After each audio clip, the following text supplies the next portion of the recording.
Welcome to the Supplier Diversity and Inclusion mini podcast series by Fips Consulting. In this mini podcast series, I speak with international guests who share their experience on supplier diversity and inclusion. Today, I'm talking to Mayank Shah. Mayank is the CEO and founder of MSDUK. MSDUK, the Minority Supplier Development UK organization, brings together innovative and high-growth ethnic minority businesses with global corporations committed to creating inclusive and diverse supply chains. Mayank, thanks so much for being here. Thank you, Andrea, for having me. So nice to see you. Yeah, it's great seeing you.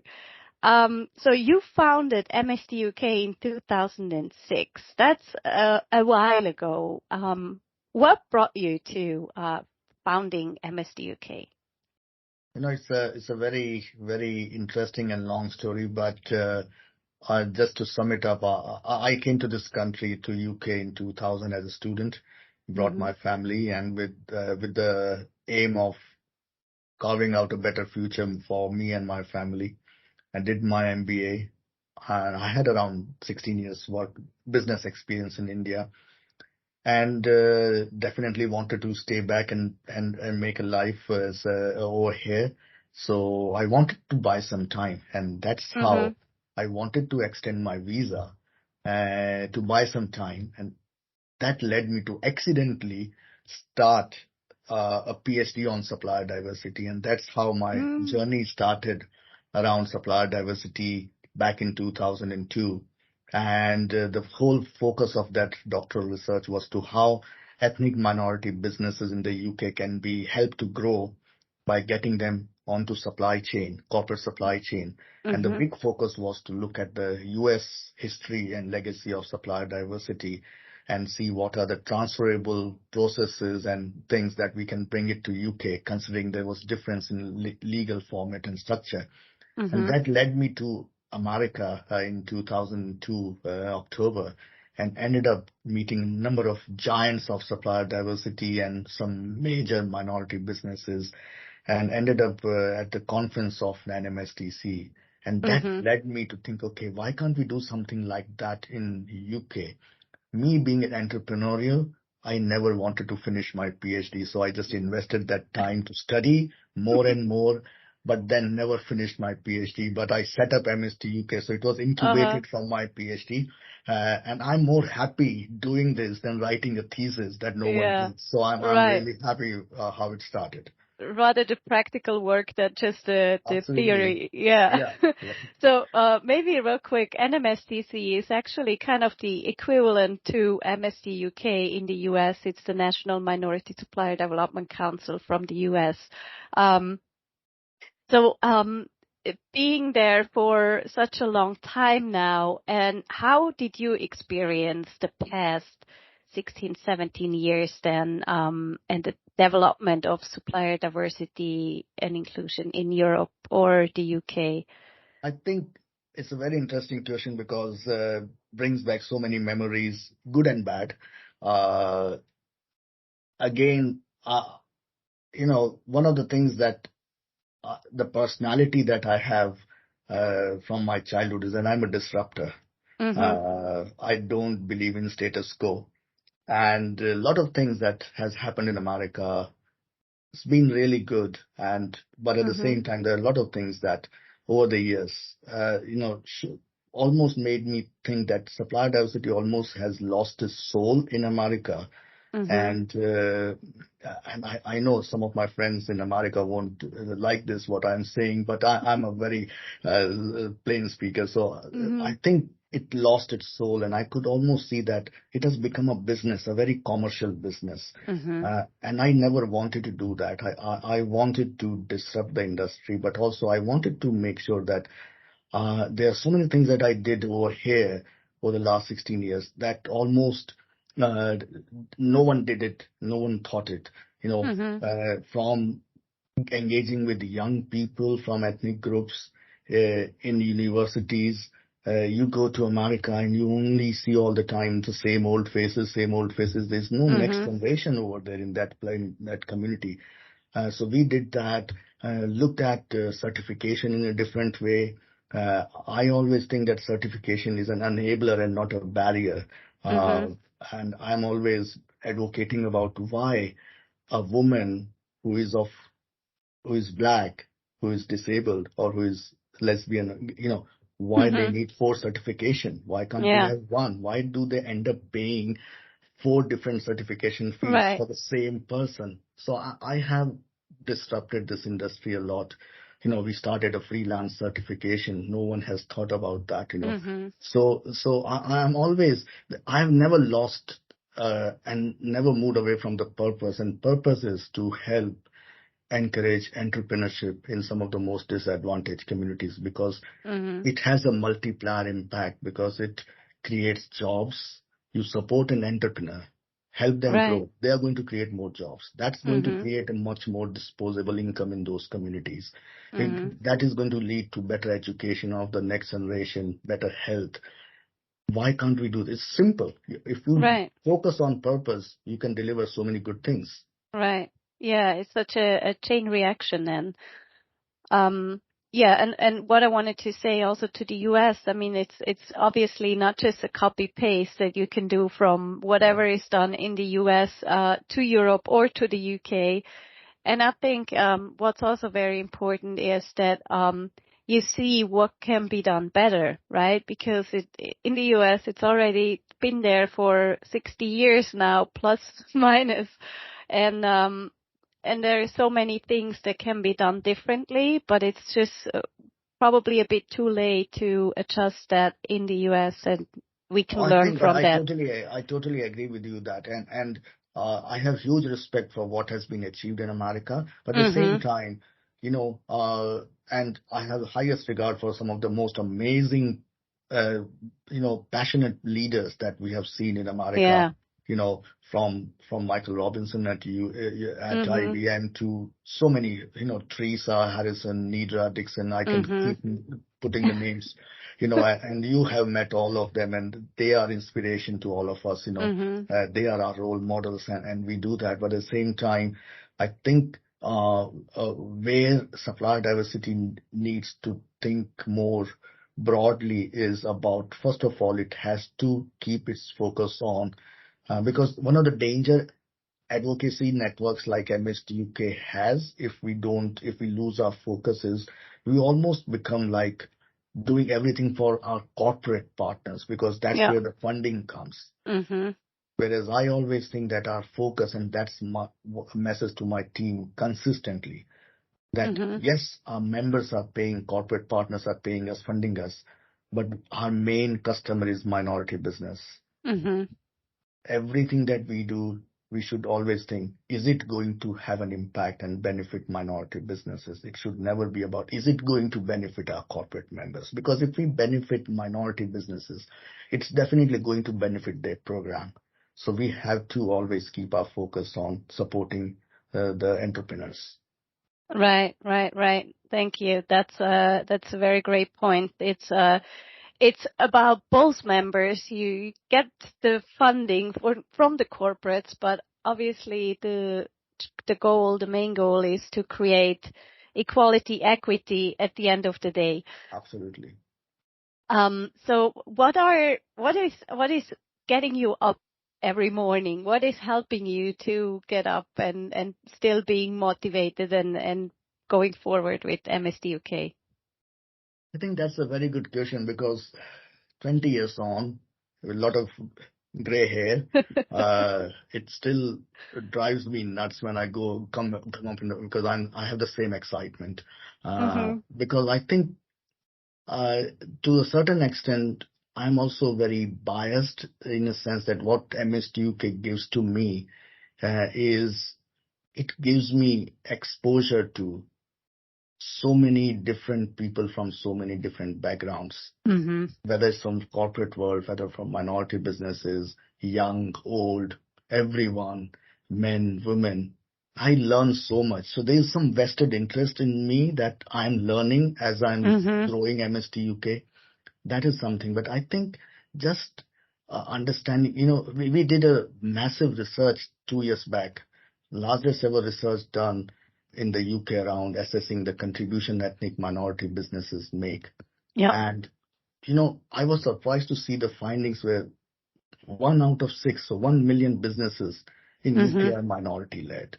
Wow. They employ 10% of UK's workforce. They contribute 78 billion to the British economy. Now, how can you ignore them? How can you ignore them from the supply chain? Because when people ask me for the business case for inclusion, my counter question to them is, what's the business case for exclusion? Yeah. If anyone can prove me the business case for exclusion, then I will walk away from MSDUK, because I think what drives me and gives me those goosebumps in the morning is that today I'm going to work and I'm going to make an impact. I'm going to help a small business become better, become more responsible, because not only just winning business for them, but it's also making them responsible businesses. There's a lot of investment that we make in minority businesses around sustainability, around ESG, around ethical leadership. And I think we are making a huge impact to the society, because these businesses are going to be the role model for the next generation. So how can we make them more responsible? How can we make them more environmental friendly, focus on sustainability? So there are a lot of things that we do that makes me feel that, yes, I'm doing something right. Yeah. And if it's just moving the needle just a little tiny bit, it's already an impact that you achieve. That's great. Yeah. So I guess there are also lots and lots of challenges that you face with MSDUK. Can you share with us what are the main challenges for you or for your organization you face? I think if I look at the challenges, some of the frustrations I had over the years is frustration with how slowly the corporate supply chain moves. You have been through that so many years, and it's a very, very. So you have two contrasting stakeholders. One who wants to almost run on the pace of a bicycle, and on the other hand, you have entrepreneurs who really are at the bullet train speed. They want results immediately. They can't wait, and you have corporates, supply chain and procurement processes, and everything that is so slow. Also, I think it's also about the challenges we face is to change the mindset of procurement. What we are talking about, whether it's ESG, whether it's supplier diversity, it's about procurement transformation. And that is the biggest challenge, because change takes a lot of time. And over here, it's about changing the mindset of procurement people to say, okay, it's not always cost savings that you should focus on. It's not only about consolidation that is going to benefit. How can you align your traditional procurement values with social procurement, with a whole life benefit? So those are some of the challenges that I have faced, and frustrations. But I think the most interesting challenge that I have faced over the last 3 years is the exponential growth of MSDUK.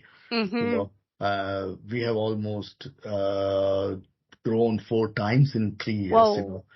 So from 35 members to 120 members, from a small team of 6, which almost felt like for 15, around 14 years, a team of 6, it almost felt that I'm running a family business, to now a team of 30, and you are suddenly, it's managing people. For the first time, I'm learning that art of managing people. And sometimes it takes more time than anything else. So I think different challenges, but also what is exciting is that members are now corporate partners, and corporate world is also thinking not just the UK, but they are thinking globally about, because they are seeing the benefit of the supplier diversity programs, and they are pushing us to do more. And one of the things they have been pushing us for last so many years is help us in Europe. And that is where we actually started a pilot program project, 2-year project last year in 6 countries. and it has been extremely successful. It has been challenging. Europe is very challenging. Here, in some countries, you can't even say the word minority because it's or you can't say race. Talk about race because it's not part of Right. the constitution. Talking about France, and then there are so many different definitions or classification of migrant, immigrant business, migrant business. The legal structures are different.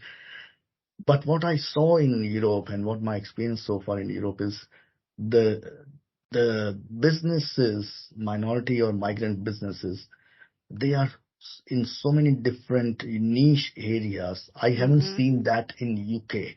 In Yep. UK, you can almost classify them in few categories, industry categories. But in Europe, they are so diverse, and that's even makes it more interesting.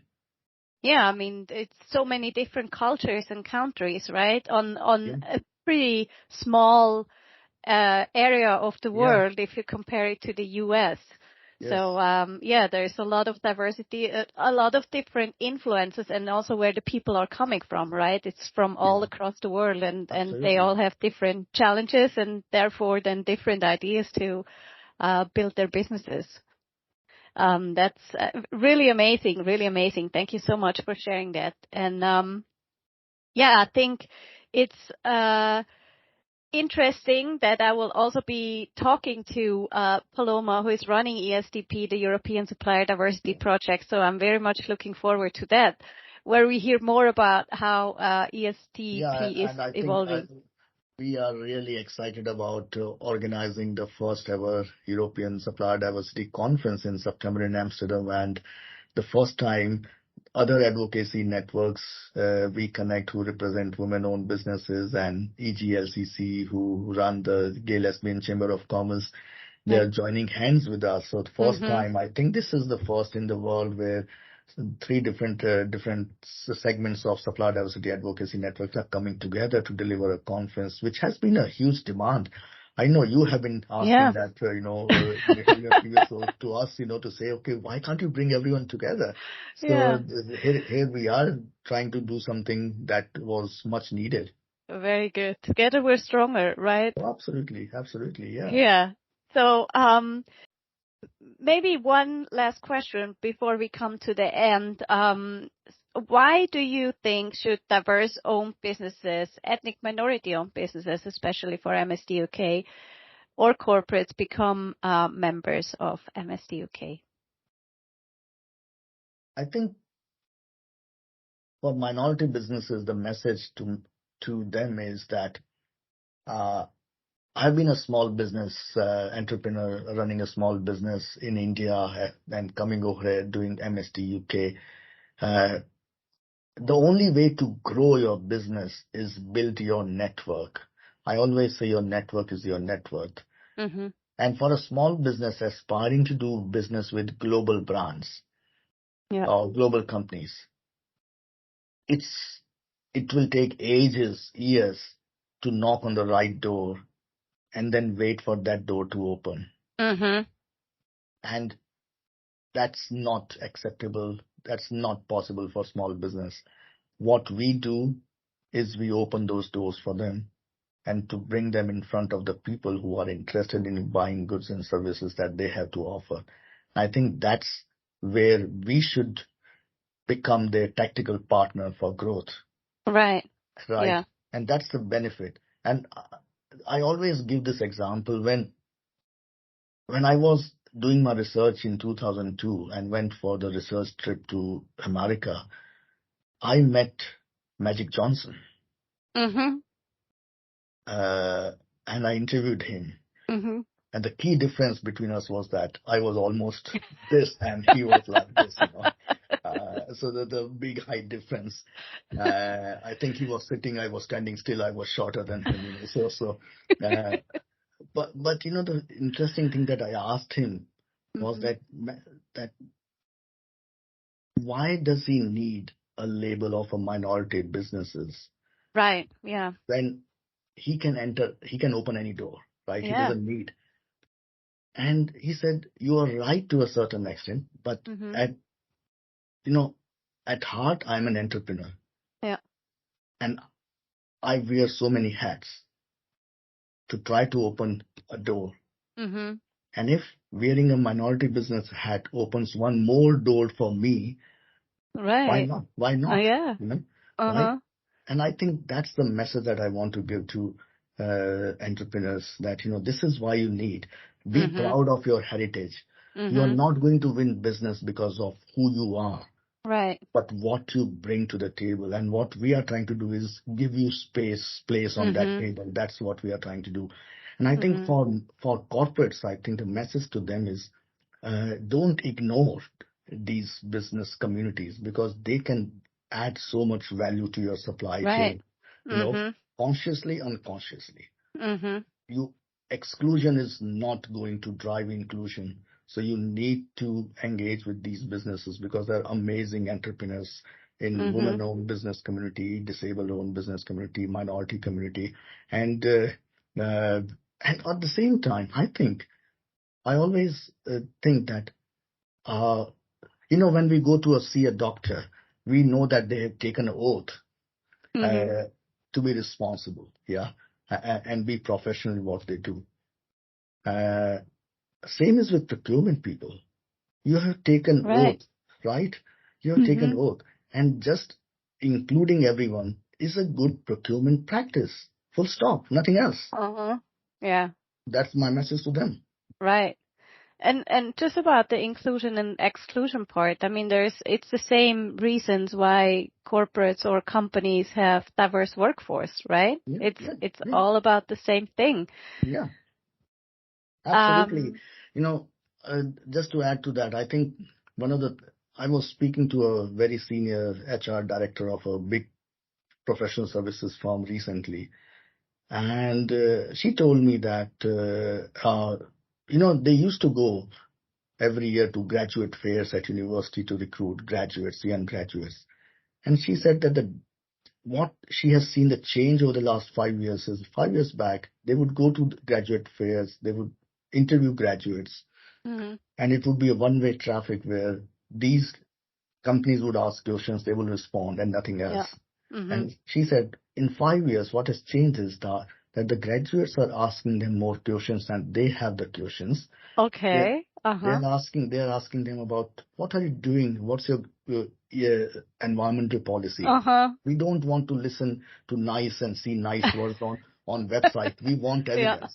They're Right. asking for evidence. So if you Uh-huh. really want to attract the best talent Mhm. and the future generation, time is now come where companies start making a real impact and not ticking the box. Mhm. Yeah. Totally. Totally agree to that. So that's why I run this podcast. I have this. I would love to. I love to transfer this message out to the world. And yeah. So I think one thing I really need to know, because that's a very impactful question. So are there any success story that you're very proud of, that you have achieved or that you have impacted with MSDUK, that you can share? I think there are many success stories of businesses winning business, Mhm. recruit, creating more jobs. Our last year's impact report, we reported a nearly $500 million spent with minority businesses, and what is amazing to see is some young entrepreneurs. So when I look at our innovation challenge that we do, some of the ideas that are coming, we had 3 young graduates coming with the world's first ever uh, flushable sanitary pads, the Mhm. disposable sanitary pads for women, and the impact it made on women's life in some of the poorest countries, Yeah. or I just look at, and he's on everyone and LinkedIn all over, the washing machine project. Oh yeah, it's Yeah, true. and Mhm. he came from our innovation challenge. I get more excited about these kind of successes that are coming Mhm. through, that we are able to give them a platform to shine, than someone winning £1 million contract. Right. That's okay, but this is what. And I think the second thing that really is very dear to me is some of the research that we have done too, because, companies were struggling to find the business case because there was lack of data. And what we have done both in Europe and, the poster behind Minority Business Right. Matter Yeah. is one of my success story. And if I have not been able to write the thesis, but these are more than thesis that maybe someday would earn me a PhD or recognize me as a doctor. But this is the proud moment for me to come out with this kind of research. So Yeah. I can talk about some very exciting stuff. And then the proudest moment is that I'm leading a team of 30 with 70% women and 16 different nationalities. So, Wow. that's a living example of what diversity can do. Right. That's very impressive. And I think a huge success as well. And congratulations to that, because it clearly shows that it attracts diverse talent as well. So what you do. So is there one last thought or sentence or key advice or something that you would like to share with the audience? I think just don't lose faith. That's the message to procurement people. Make supplier diversity take center stage in your procurement plans, because it's not a social initiative. It's really a lifelong beneficial sort of, brings so much benefit to the bottom line, to the company's image. So trust don't just go for traditional procurement, go for social procurement. Love that one. Thank you so much, Mayank. Thank you. And thanks so much for sharing your story and all the MSDUK insights and tips and tricks with the audience. So if you want to know more about MSDUK or the Minority Businesses Matter report, or if you want to make your supply chain more inclusive, reach out via fipsconsulting.com or Fips Consulting on LinkedIn. Listen to my next episodes where I talk with more experts about supplier diversity and inclusion and the impact it has on their business. Contact me if you have any inputs or topics around supplier diversity and inclusion that you would like me to talk about. Thanks much for listening, and bye, Diverse Owned. Thank you.